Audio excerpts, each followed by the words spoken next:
So I went and saw The Hunger Games, and it was awesome. Really badass movie. I enjoyed it thoroughly.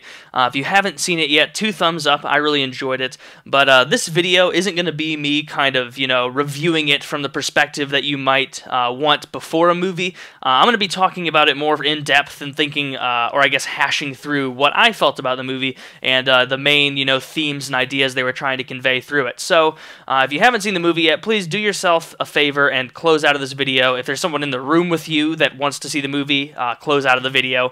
Because this video will ruin the movie for you. And if you haven't read the book and you're going to go into this movie with a fresh perspective just like I did, I really don't want to deprive you of the same cool story that I got to experience. And so definitely turn off this video if you have not seen this movie yet.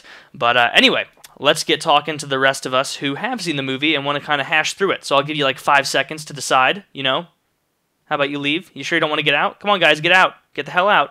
Don't ruin the movie for yourself. Just get out. I'm not mad.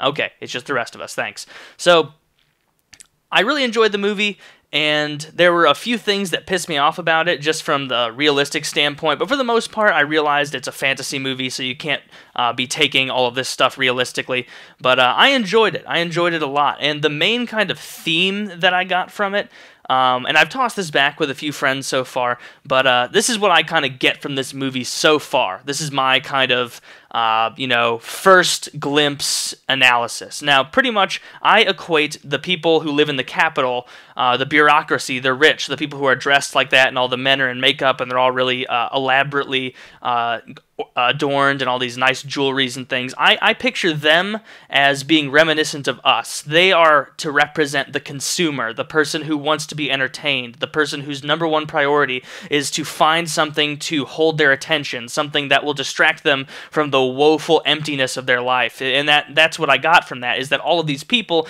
are trying to fill up their lives with clothing and with entertainment and with all these grotesque forms of media, and all the while they're completely oblivious to the negative aspect they have on other people's lives because of that. So in other words, all of these people who are watching the Hunger Games and watching these people kill each other, they're not thinking of it like they're getting off to this, sadistic, awful game that other people dread and suffer through. They're completely oblivious to that. They just think this is entertaining and I enjoy this entertainment. And they have a completely self-absorbed, myopic, and narcissistic view of their world and how they fit into it. Now, I kind of want to compare the district members to people in the third world here in our world, or people who are exploited by the entertainment industry, or people who are, objectified and used to create products at a very cheap price when they reap the detriments of it while the first world reaps the benefits, like a Nike shop, if you would want to make an example of it.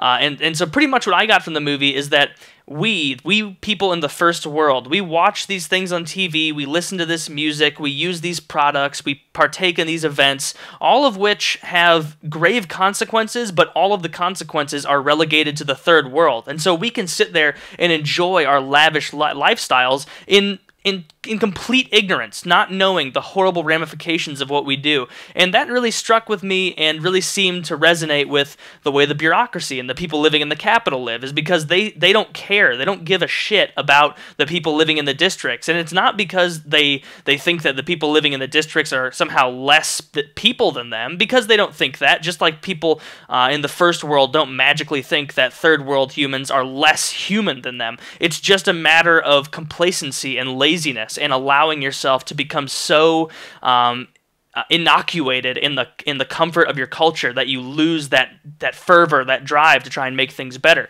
And so that's really what it put across to me, is that we are really this bureaucracy. We are the rich people in the world, even though we don't think we are. And so another good example that kind of jumped out at me was I was thinking, like, well, if all of us were doing these bad things and impacting the third world so negatively, then, we would come up with something to fix. We wouldn't just sit there and have this problem permeate our culture. We would figure out some way to do it.